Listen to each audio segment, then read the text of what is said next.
अजीब दुख हैं जो सर पे चढ़ के यूं बोलते हैं कि जैसे मुझको मिटा ही देंगे।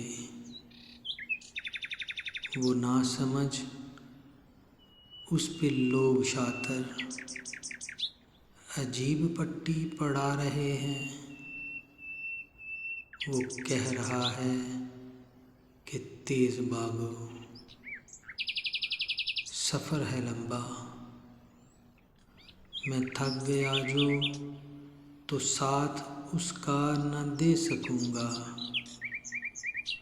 मैं जानता हूँ कि तेज घोड़े ही मुँह के बल खाक चाटते हैं।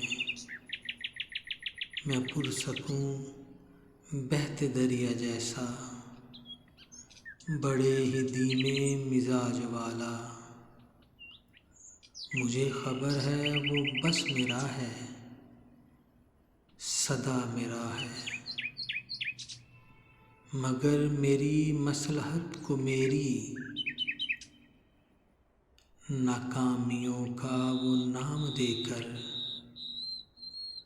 यूँ मेरी वहशत उभारता है। वो एक हरनी, मैं एक इंसान,